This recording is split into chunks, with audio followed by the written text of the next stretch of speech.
शुभ समाचारों का सिलसिला आगे बढ़ाएंगे, लेकिन पहले नजर उन खबरों पर डाल लेते हैं जो आज सुर्खियों में रहने वाली है।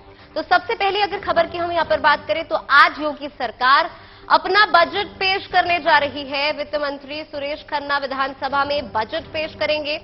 माना जा रहा है कि इस बार 7 लाख करोड़ का बजट पेश हो सकता है।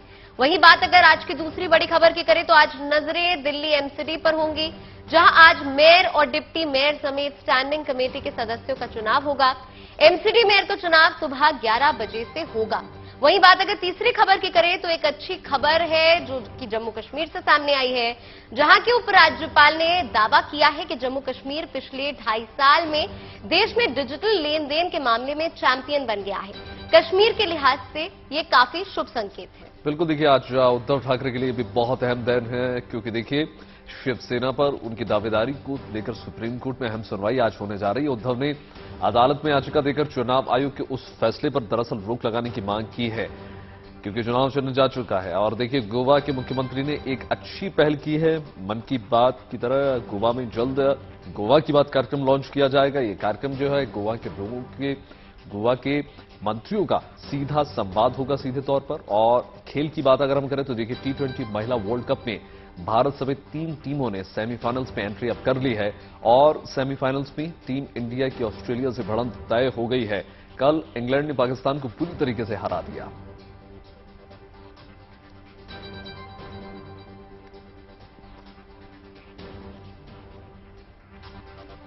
होली आने में अब ज्यादा वक्त नहीं बचा है। ऐसे में रंगों के त्योहार यानी कि होली के रंग में देश अभी से रंगने लगा है। देखिए ब्रज क्षेत्र में तो होली से 40 दिन पहले ही होली के जो कार्यक्रम होते हैं वो शुरू हो चुके हैं। इस दौरान कहीं रासलीला का रंग जमा है तो कहीं भक्त कान्हा के साथ फूलों की होली खेलते हुए नजर आ रहे हैं। 8 मार्च को देश भर में होली मनाई जाएगी। उस दिन रंगों के पर्व में पूरा देश सराबोर होगा। मगर इससे पहले 28 फरवरी यानी कि गुरुवार को लठमार होली खेली जाएगी। इन दिनों देश विदेश से श्रद्धालु होली के इन अलग अलग रंगों को देखने के लिए कान्हा की नगरी यानी कि मथुरा वृंदावन पहुंच चुके हैं। तो ये 3 तस्वीरें आपके टीवी स्क्रीन पर। होली अभी आने में थोड़ा सा वक्त है, लेकिन उससे पहले ही रंगों में सराबोर दिख रहा है रामलला का शहर।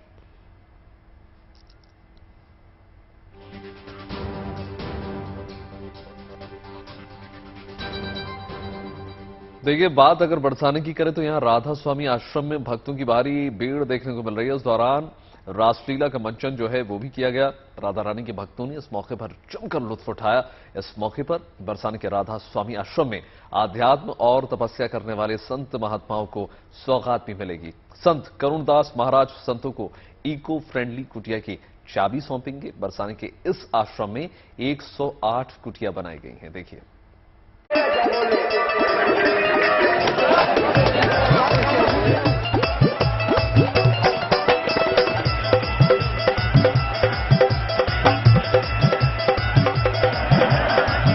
ये रंग मथुरा का है, ये रंग ब्रज का है, ये रंग कृष्ण का है, ये रंग राधा का है। ये शाम, ये दिन, ये चांद, ये रात, सब कुछ तो उनका है जिनका नाम श्याम है। जो मथुरा के हैं, ब्रज के हैं, राधे के हैं, गोपियों के हैं, भक्तों के हैं, भक्ति के हैं, जिनके सब हैं और सब में वो हैं। राधा रानी और कान्हा की झूमती हुई अदायगी बरसाना की धरती पर हो रही है। मौका है रासलीला का, वही रासलीला जिसकी कहानियां आज भी मथुरा में मौजूद निधिवन से सुनाई जाती है। लेकिन आज मौका है रासलीला के साथ बरसाने की रंगलीला की, जिसने दुनिया का मन मोहने में कोई कसर नहीं छोड़ी है। कई दिनों तक चलने वाले इस कार्यक्रम में साधु संतों के साथ कोई भी आम आदमी इसमें हिस्सा ले सकता है। ये तो रही रासलीला की बात, लेकिन बात सिर्फ रासलीला की नहीं है, रंगलीला की भी है, यानी होली की, जो मथुरा को अलग मुकाम दिलाती है। फिर बरसाने की होली का तो कहना ही क्या। 1 महीने तक चलने वाली होली का दौर शुरू हो चुका है। बसंत पंचमी से हुई इसकी शुरुआत होलिका दहन और धुलंडी तक चलती है। ब्रज की अगर होली की बात करें तो ब्रज में रंगों के त्योहार होली की शुरुआत बसंत पंचमी से हो जाती है। इसी दिन होली का डांडा गढ़ जाता है। महाशिवरात्रि के दिन श्रीजी मंदिर में राधा रानी को 56 भोग का प्रसाद लगता है। अष्टमी के दिन नंदगांव और बरसाने का एक एक व्यक्ति गांव जाकर होली खेलने का निमंत्रण देता है। नवमी के दिन जोरदार तरीके से होली की हुड़दंग मचती है। नंदगांव के पुरुष नाचते गाते 6 किलोमीटर दूर बरसाने पहुंचते हैं। इनका पहला पड़ाव पीली पोखर पर होता है। इसके बाद सभी राधा रानी मंदिर के दर्शन करने के बाद लठमार होली खेलने के लिए रंगली गली चौक में जमा होते हैं।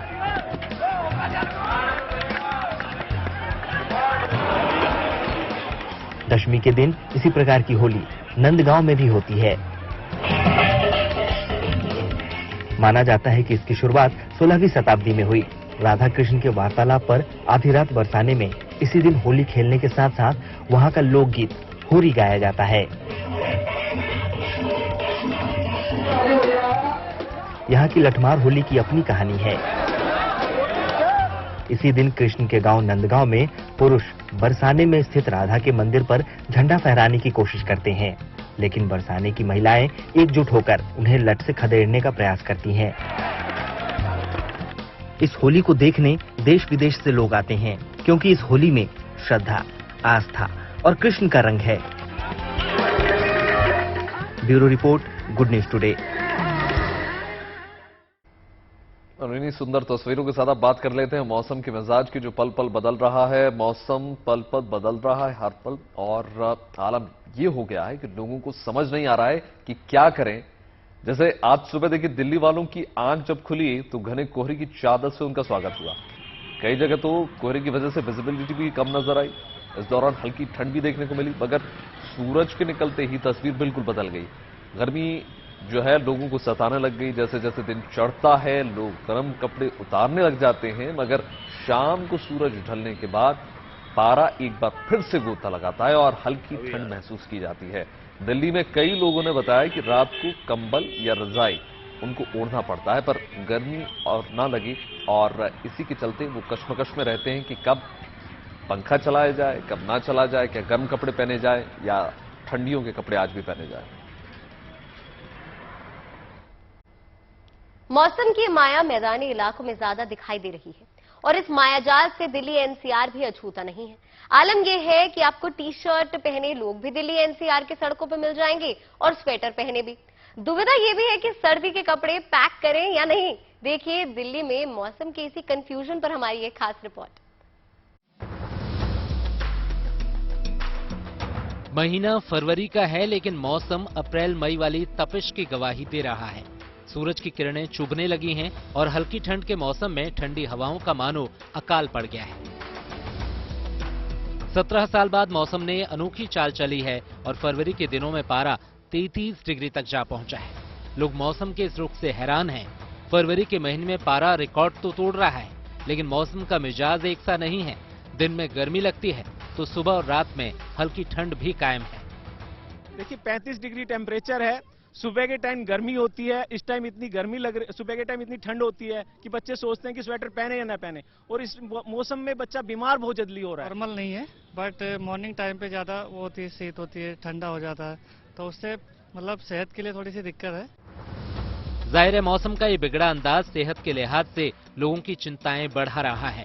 डॉक्टर भी इस फरेबी मौसम से बचने की सलाह दे रहे हैं और सावधानियां बरतने को कह रहे हैं।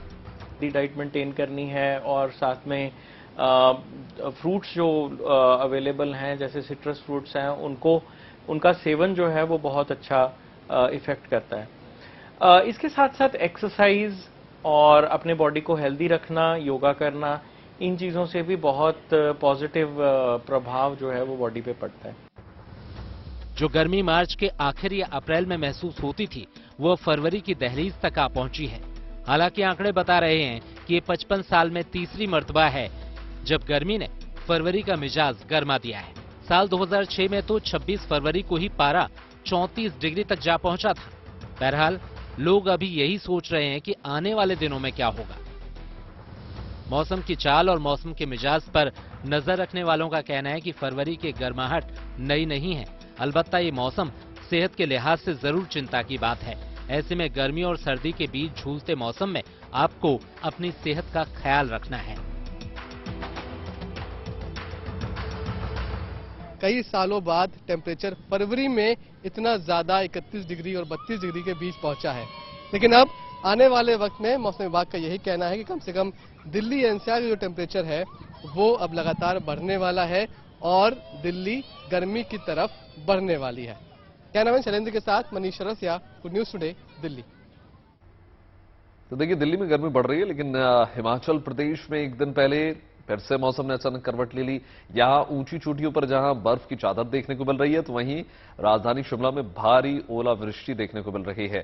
चंद मिनटों में शिमला में ओले गिरने की वजह से सफेद चादर बिछ गई।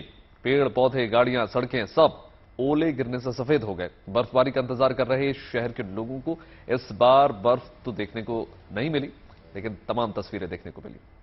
तो देखिए, क्या हो अगर हफ्ते में 4 दिन काम आपको करना पड़े और 3 दिन आराम मिल जाए। ऐसा सोचिए, कल्पना कीजिए। असल में देखिए, 4 दिन काम 3 दिन आराम का ये जो फॉर्मूला है वो सुपरहिट रहा है। अब काम और छुट्टी का ये जो सिस्टम है, करीब 61 कंपनियां जो हैं अपनाने की तैयारी में हैं। दुनिया के सबसे बड़े ट्रायल के तौर पर इसकी शुरुआत ब्रिटेन से शुरुआत हुई, जिसकी रिपोर्ट जो है एक दिन पहले सार्वजनिक की गई है। आपको देखिए, सिलसिलेवार तरीके से समझाने की कोशिश करते हैं। ब्रिटेन में इस पायलट प्रोजेक्ट की शुरुआत जो है पिछले साल जून में हुई थी और इसमें अलग अलग सेक्टर्स की कुल 61 कंपनियां जो है शामिल थीं। इस रिसर्च को लेकर फॉर्मूला यह था कि कर्मचारियों से 4 दिन काम लिया जाए और 3 दिन आराम उनको मिल जाए। और देखा अगर जाए तो उनके काम और दफ्तर के माहौल में क्या फर्क पड़ता है, उनकी जीवन शैली में क्या फर्क पड़ता है। इसके लिए देखिए, 61 कंपनियों के 3000 कर्मचारियों को चुना गया और 4 दिन काम दिया गया और उन्हें 3 दिन आराम दिया गया वीकली ऑफ के तौर पर। ये फॉर्मूला जो है कितना काम करता है, इसे देखने के लिए इस प्रोजेक्ट के ऑक्सफोर्ड, कैम्ब्रिज और बॉस्टन कॉलेज के एक्सपर्ट्स को जोड़ा गया, जिन्होंने इस प्रोजेक्ट को बारीकी से अध्ययन किया। देखिए, अच्छी बात यह रही कि करीब 91% कंपनियों ने 4 दिन काम और 3 दिन छुट्टी के फॉर्मूले को कारगर बताया और इसे अच्छी पहल करार दिया। रिजल्ट जो है, 91% कंपनियों ने इस फॉर्मूले को 10 में से 8.5 अंक दिए हैं, जो कि काफी बेहतर स्कोर माना जा रहा है। कंपनियों ने यह भी मान लिया कि इस फॉर्मूले को आजमाने से कंपनियों के रेवेन्यू में इजाफा हुआ है। और तो और आपको बता दें, कंपनियों ने यह भी मान लिया है कि 4 दिन काम और 3 दिन वीकली ऑफ देने से कर्मचारियों के स्वास्थ्य संबंधी जो शिकायतें हैं वो भी कम हो रही हैं। मतलब वर्क लाइफ बैलेंस का जो इश्यू सबको रहता है वो धीमे धीमे सॉर्ट होता हुआ इस फॉर्मूले के तहत नजर आता है। बात अगली खबर की कर लेते हैं। देखिए, बात अगर रेलवे की करें तो उसे आम लोगों की लाइफलाइन कहते हैं। अब रेल की केयर करने वाले रेल मंत्रालय भी आम होने जा रहे हैं, क्योंकि यहां से अब धीरे धीरे करके वीआईपी कल्चर को खत्म किया जा रहा है। इसी के तहत रेलवे अधिकारियों के कमरों में टेबल पर अब घंटी नहीं दिखने वाली है आपको। अभी ये फैसला मंत्री सेल में लागू हुआ है, मगर जल्द ही ये फैसला रेलवे बोर्ड में भी लागू हो जाएगा, जिसके बाद वहां भी अधिकारियों के कमरों से घंटियां हटा दी जाएंगी। इतना ही नहीं, रेल मंत्री के कमरे में तो ये व्यवस्था लागू भी कर दी गई है। खुद रेल मंत्री अश्विनी वैष्णव ने अपने कमरे से घंटी को हटवा दिया है। इसी तरह मंत्री सेल में मौजूद सभी अधिकारियों के कमरों के टेबल से भी बेल को हटा दिया गया है। यानी अब अधिकारियों को अगर किसी को बुलाना होगा तो उन्हें खुद उठकर जाना होगा। अगर वो बिजी है तो बिजी होने पर अधिकारियों को फोन का सहारा लेना होगा। मतलब अब हर काम करने के लिए उन्हें खुद ही सीट से उठना होगा। आर्थिक मंदी से जूझ रहा ब्रिटेन अब हिंदुस्तान की तर्ज पर मिड डे मील स्कीम की शुरुआत करने जा रहा है। लंदन में इसी साल सितंबर के महीने से स्कीम का आगाज कर दिया जाएगा। इसके तहत लंदन के जो प्राइमरी स्कूल्स हैं उनके बच्चों को मुफ्त में खाना दिया जाएगा। शुरुआत में इसे 1 साल के लिए लागू किया जा रहा है। बाद में अगर इसे सफलता मिली तो सफलता मिलने पर इसका विस्तार किया जा सकता है।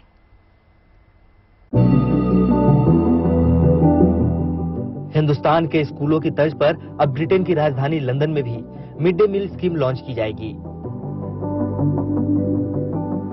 लंदन के मेयर सादिक खान ने इस स्कीम की शुरुआत करने का ऐलान किया है। London mid day meal scheme के तहत वहां के प्राइमरी स्कूल में पढ़ने वाले 2,70,000 गरीब बच्चों को फायदा मिलेगा। इस परियोजना की शुरुआत इसी साल सितंबर से की जाएगी। शुरू में इस स्कीम को 1 साल के लिए प्रयोग के तौर पर चलाया जाएगा और इस पर 130 मिलियन पाउंड का खर्च आएगा। आर्थिक मंदी से जूझ रहे ब्रिटेन के लोग इसे वेलकम स्टेप बता रहे हैं। प्राइमरी स्कूल जाने वाले बच्चों के लिए फ्री स्कूल मील का प्रावधान स्वागत के योग्य है, लेकिन फिर ये स्कीम सिर्फ 1 साल के लिए है, सेकेंडरी स्कूल के बच्चों के लिए नहीं है और लंदन से बाहर रहने वाले लोगों के लिए भी नहीं है। लेकिन कॉस्ट ऑफ लिविंग क्राइसिस यानी महंगाई तो सभी के लिए है। ये एक बहुत बड़ा सवाल लोगों के सामने खड़ा है। हालांकि इस स्कीम का सभी ने स्वागत किया। यूक्रेन पर रूसी हमले के बाद पूरा यूरोप मंदी की चपेट में है। आर्थिक मंदी की मार ब्रिटेन के आम लोगों पर भी पड़ी है, इसलिए इस स्कीम को लेकर लोग उत्साहित हैं। लंदन के लोगों को लग रहा है कि मिड डे मील स्कीम से उनके घरेलू बजट को थोड़ी बहुत राहत तो जरूर मिलेगी।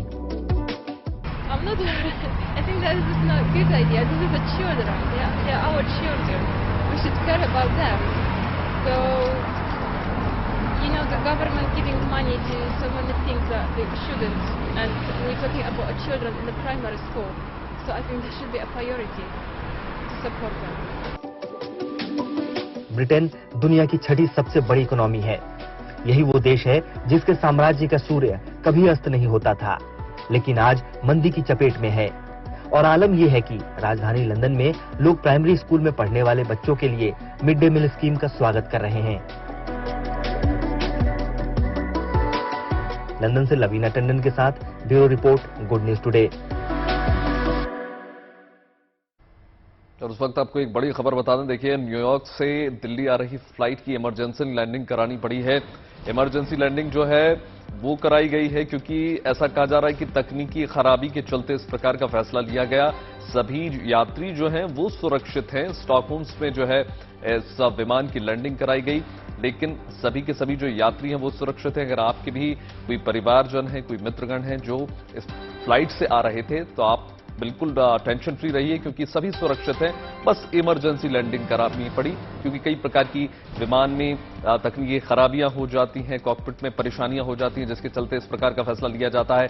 पिछले कुछ समय से आपने देखा होगा कि किसी भी प्रकार का रिस्क जो है पायलट नहीं लेना चाहते। एविएशन इंडस्ट्री का सबसे मूल मकसद यही होता है जाहिर तौर पर कि यात्री जो है वो सुरक्षित रहें। और इसी क्रम में पॉलमी हमारे साथ जुड़ गई हैं। पॉलमी, अब तक क्या सूचना मिली है?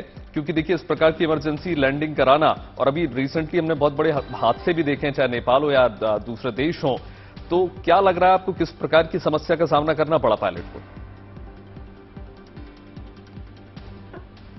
कौन भी सुन पा रही हैं आप? जी जी, जो तकनीकी खराबी प्लेन में आई थी उसके बारे में हम इस वक्त जानकारी हासिल करने की कोशिश कर रहे हैं एयर इंडिया से और हमारे सूत्रों से DGCA में। और जो हमें पता चला है कि इस एक तकनीकी खराबी के चलते इस एयर इंडिया फ्लाइट को लैंड करवाना पड़ा स्वीडन में।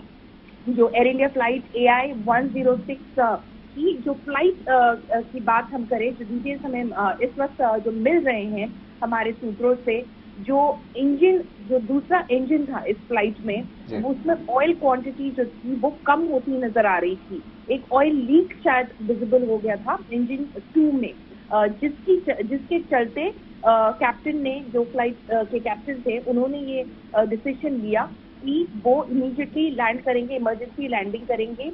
जो हमें बताया जा रहा है, oil quantity showing 18 quantities less in cockpit after engine shutdown, physical quantity status is awaited. तो जो क्वांटिटी थी लीक की वजह से शायद कम हो रही थी इंजन 2 में, जिस वजह से इमीडिएटली इस फ्लाइट को जो डाइवर्ट किया गया स्टॉकहोम के लिए और लैंड करवाया गया। जो एयर इंडिया के सूत्रों से हमें बताया जा रहा है, सारे पैसेंजर्स जो थे सेफ हैं, पर क्योंकि एक पॉसिबिलिटी थी, क्योंकि ऑयल लीक हो रहा था कि आग भी लग सकती थी, इस वजह से शायद काफी डर गए थे और इमीडिएटली फायर टेंडर्स को भी रश किया गया था इमीडिएटली स्पॉट के लिए, पर सारे सेफ हैं। बिल्कुल, बहुत बहुत शुक्रिया पॉलमी, हमें तमाम जानकारी देने के लिए। जो है बस थोड़ी ही देर में अपना बजट पेश करने जा रही है। वित्तीय वर्ष 2023-24 का ये बजट है। इससे पहले वित्त मंत्री सुरेश खन्ना ने मंदिर में जाकर मत्था टेका और हाथ में डिजिटल टैबलेट दिखाते हुए कैबिनेट की बैठक के लिए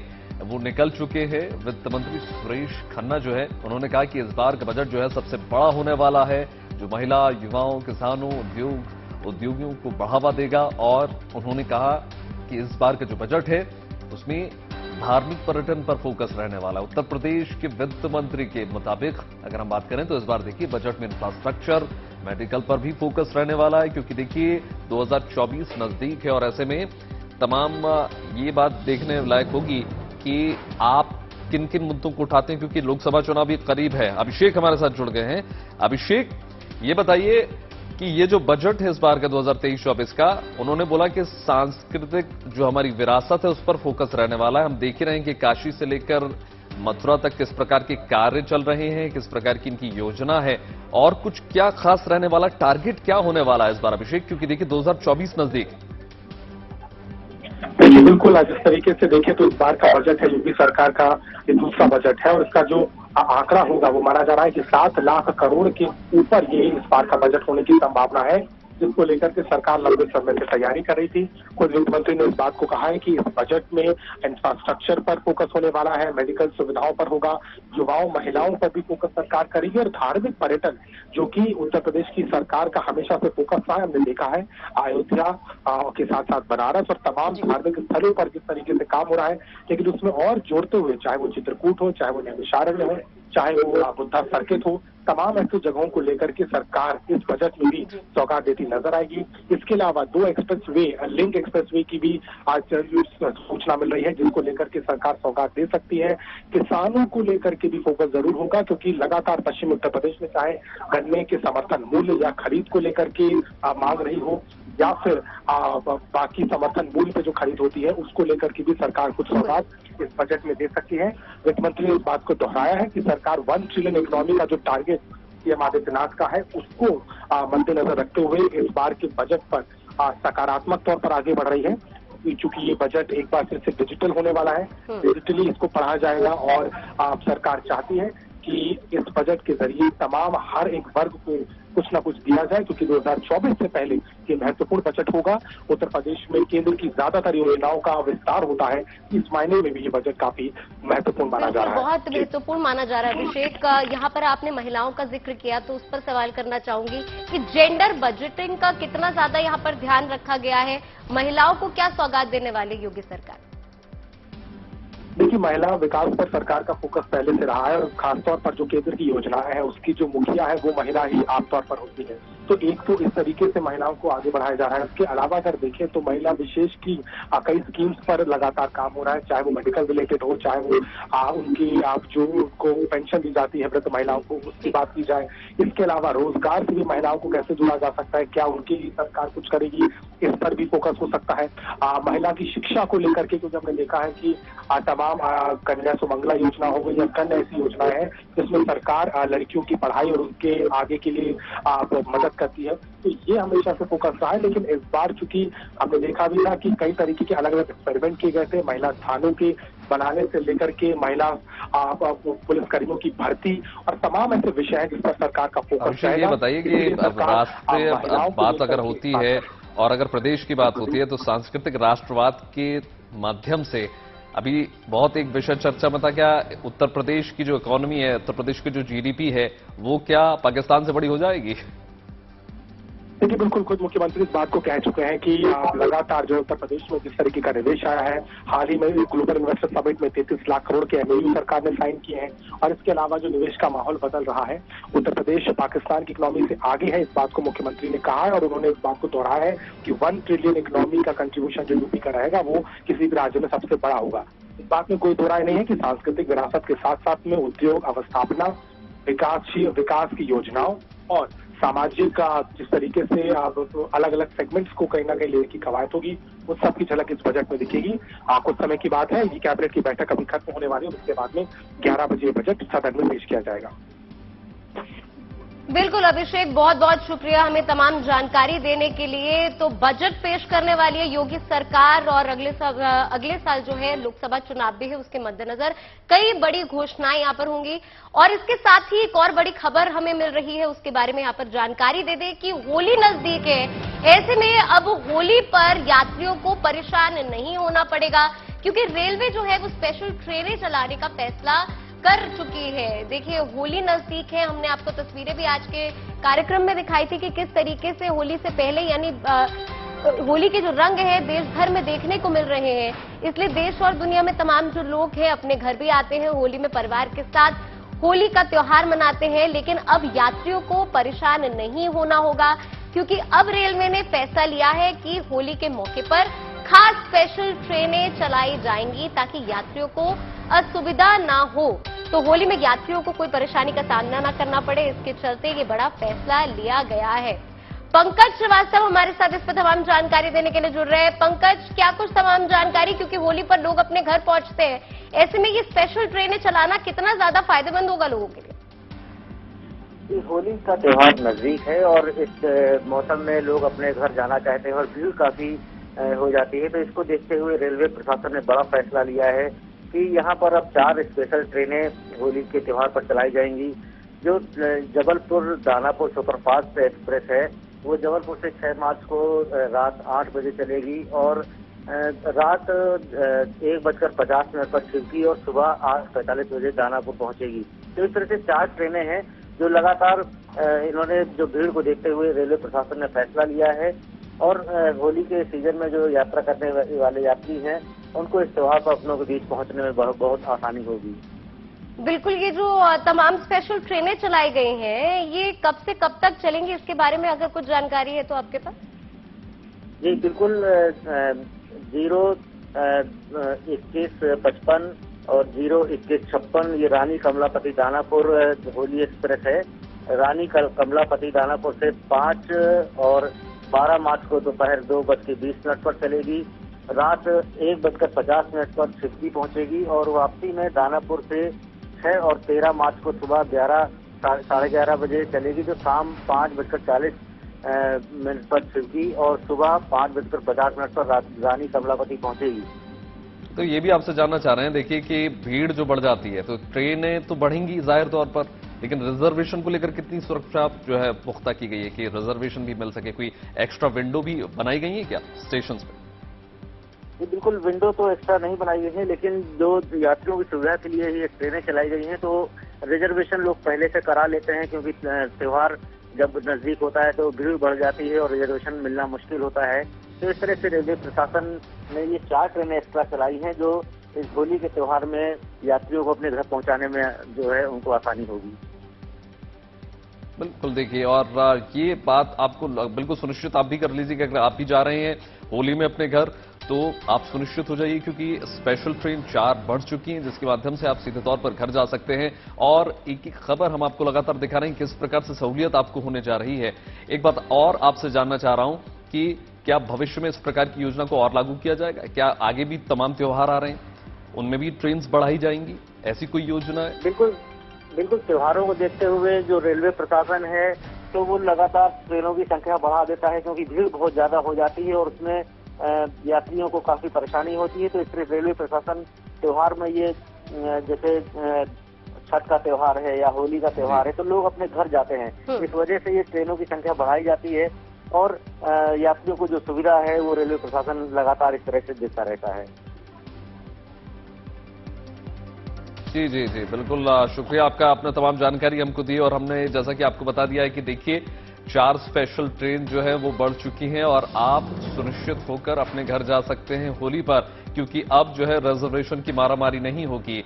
इन 4 एक्स्ट्रा ट्रेनों के माध्यम से आप भी अपने घर जा सकते हैं और होली का ये जो पवित्र त्योहार है उसको मना सकते हैं। एक और बड़ी खबर इस वक्त आ रही है, देखिए इसरो का एक और बड़ा मिशन जो है कामयाब होता नजर आ रहा है, क्योंकि एक एक करके अंतरिक्ष की दिशा में हमारे कदम बढ़ते चले जा रहे हैं। इसरो का एक और बड़ा मिशन है और इस वक्त देखिए हमने कल भी आपको जानकारी दी थी कि किस प्रकार से जो हमारा चंद्रयान है उसकी दिशा में भी हम आगे बढ़ रहे हैं और एक और ये बड़ी खबर निकल कर आ रही है और ऐसा लग रहा है धीमे धीमे कि हिंदुस्तान की जो ताकत है वो पूरा विश्व अब मान रहा है। अंतरिक्ष में व्योम मित्र को इसरो जो है भेजने जा रहा है और अगले साल ये मिशन लॉन्च हो जाएगा। गगनयान जो काफी सालों से आप सुनते आ रहे हैं लगातार, लगभग 2-4 साल इस बात को हो गए और आखिरी में ये लॉन्च हो जाएगा और 2 मिशन ये होंगे। और सबसे बड़ी बात इसमें यह है कि ये मिशन जो है मानव रहित होगा, मतलब रोबोट जाएगा और पूरा परीक्षण करेगा, समझने की कोशिश करेगा कि किस प्रकार की वहां पर धरती है, क्या पानी मौजूद है। और आपको बता दें कि इसरो अंतरिक्ष में भेजेगा रोबोट व्योममित्र, जैसा कि हम आपको बता चुके हैं। कल भी हम आपको लगातार जानकारी दे रहे थे कि चंद्रयान के माध्यम से किस प्रकार से अब हम एक बार फिर से विश्व के अग्रणी देशों में शुमार हो चुके हैं। जो चंद देश हैं जो इस विषय में इतने ज्यादा जानकार हैं। और एक बात तो आपको पता ही होगा कि बात जब इसरो की आती है तो इसरो जो है बहुत कम बजट में इस प्रकार का ये जो मिशन है उसको सफलतापूर्वक कर पाता है। तो आपको बता रहे हैं कि देखिए इसरो का एक और जो बड़ा मिशन है वो साल के अंतिम तक पूरा हो जाएगा। मिशन व्योममित्र की हम बात कर रहे हैं और इसमें देखिए मानव रहित जो रोबोट है वो वहां पर जाएगा और किस प्रकार से परीक्षण करता है, नई नई सतहों को खोजता है। सॉफ्ट लैंडिंग की भी हमने आपको बात की थी, कल बताया था किस प्रकार से सॉफ्ट लैंडिंग कितना महत्वपूर्ण होता है। और वरुण हमारे साथ जुड़ गए हैं। वरुण, क्या ये जितनी भी योजनाएं हैं जैसे कि इसरो की हम बात कर रहे हैं, ये पहले से इनकी तैयारी की जा रही थी, ये मतलब अचानक से बैक टू बैक 2023 लगते ही इस प्रकार की जो योजनाएं वो निकलकर सामने आ रही हैं और बड़े बड़े मिशन जो है इनकी तैयारियां के पहले से कर ली गई थी डेट्स के हिसाब से, या अचानक सब कंप्लीट हो गया? नहीं, देखिए तैयारियां इस प्रकार के मिशंस की पहले से की जाती हैं और ये जो प्लान था वो 2016 से पाइपलाइन में था। और ये साफ है कि अगले कुछ चरणों में और खासकर इस प्रकार के जो माध्यम है उसको अपनाने की प्रक्रिया इसरो लगातार करता आ रहा है। और आपने देखा भी होगा कि चंद्रयान 2 की बात करें या अब चंद्रयान 3 की बात करें तो इस प्रकार के जो मिशंस हैं उसको आगे बढ़ाने के पीछे कारण समझिए। शायद ये समझाने की प्रक्रिया है कि भारत किस तरीके से अंतरिक्ष में अपने प्रभुत्व को बढ़ाने के लगातार प्रयास कर रहा है। भारत किस तरीके से सक्षम है कि वो ये समझा पाए लोगों को कि हम लगातार तकनीकी रूप से विकसित हो रहे हैं और खासकर उन विकसित देशों को ये समझाने की प्रक्रिया कि हम अब अपने आप में आत्मनिर्भर है और हम अपनी प्रक्रिया को आगे बढ़ा रहे हैं। इससे सबसे ज्यादा जो फायदा होगा वो सोचिए सैटेलाइट के तौर पर हम ये समझ पाएंगे कि जो भी जिस तरीके की स्थिति होती है, चाहे वो प्रॉपर मॉडल हो या फिर लैडर मॉड्यूल रोवर हो, इस प्रकार की स्थिति से हम बहुत ज्यादा कहीं ना कहीं हाईटेक होते नजर आएंगे। हमारी नेटवर्किंग बहुत ज्यादा स्ट्रांग होती नजर आएगी और आने वाले दिनों में हम ये कह सकते हैं कि एक तरीके से ये मील का पत्थर साबित होने वाला है। इस प्रकार के मिशन आपने बिल्कुल सही कहा कि पहले से तैयारियों के बाद ही की जाते हैं, लेकिन हाँ, सफल परीक्षण होना और उस दिशा में आगे बढ़ना निश्चित तौर पे भारत को एक कदम आगे ले जाता है दुनिया की नजरों में। जी, ये बताइए वरुण की पुरानी गलतियों से हमने क्या सीखा है? क्योंकि देखिए पिछली बार वो भावुक तस्वीरें तो पूरे हिंदुस्तान को याद है कि किस प्रकार से प्रधानमंत्री खुद गए और उन्होंने गले लगाया था। आपको लगता है कि उन गलतियों से हम थोड़ा सीखें? क्योंकि देखिए हम तो अग्रणी हैं और लगातार बेहतर दिशा में काम कर रहे हैं, तो उनमें निश्चित तौर पर सुधार भी हुआ होगा। देखिए निश्चित तौर पे गलतियां होती हैं और शायद ये ऐसी टेक्निकली मिस्टेक्स होती हैं जिसके बारे में शायद किसी को कोई अंदाजा नहीं होता। जब भी कोई साइंटिस्ट या जब भी कोई प्रक्रिया में किसी प्रोसेस को लाया जाता है तो ऐसे में मानवीय भूल की कोशिश की जाती है कि ना के बराबर हो, लेकिन तब भी ये शायद टेक्निकल इतने एक्सपेक्ट्स होते हैं जिसके बारे में कोई भी अंदाजा नहीं लगा सकता। बड़े बड़े देशों ने, खासकर अगर नासा की बात करें, कई सारे मिशन ऐसे हुए जो वहां पर फेल भी हुए और उसके बाद दोबारा उनसे सीखकर उन्होंने उस मिशन को आगे बढ़ाया। अगर हम भारत की बात करें, इसरो की बात करें, तो इसरो लगातार पिछली बार की गलतियों से सीखता हुआ नजर आया और ये भी समझता नजर आया कि आखिर खामियां कहाँ रह गई। एक बहुत स्पष्ट बात है कि जब भी कोई गलती होती है तो उसके बाद ये समझना पड़ता है कि आखिर खामियां कहाँ रह गई और उसी आधार को, उसी भूल को सुधार कर फिर आगे प्रयास को आगे बढ़ाया जाता है। और शायद यही वजह है कि सफलता के बाद हम ये कह सकते हैं कि आने वाले दिनों में जिस प्रकार की स्थिति बनेगी, नई नई चीजें सामने निकल के आएंगी और बहुत हद तक भारत अंतरिक्ष क्षेत्र में खासकर एक नया मील का पत्थर साबित करने वाला है और शायद इस प्रकार की चीज को निश्चित तौर पे पूरे विश्व के सामने एक अलग तस्वीर हम लोग पेश करते नजर। मैं एक और सवाल यहाँ पर पूछना चाहूंगी। जिस तरह से हम देख रहे हैं कि इसरो लगातार नए नए मिशन यहाँ पर लॉन्च कर रहा है, लेकिन अगर बात इस खास मिशन की करें, इसको मिशन गंगायान कहा जा रहा है और इसके तहत जो रोबोट भेजा जा रहा है उसकी स्पेसिफिकेशंस के बारे में कोई जानकारी? क्योंकि बताया जा रहा है कि पूरी तरीके से मानव रहित ये मिशन होने जा रहा है। देखिए मानव रहित मिशन होगा, लेकिन इस प्रकार की चीजों से एक फायदा ये रहेगा कि बहुत क्लोज पिक्चर्स हमको मिल पाएंगी। कहीं ना कहीं नेटवर्किंग के क्षेत्र में जिस तरीके से हम आगे बढ़ रहे हैं, हमें बहुत हद तक बहुत जानकारियां नहीं थी, लेकिन ये रोबोटिक बिल्कुल देखिए, क्योंकि अब जो है ये सुधार की भी एक निश्चित तौर पर कोशिश होगी। और तमाम जानकारी वरुण आपने दी, बहुत बहुत शुक्रिया आपका अदा करता हूं।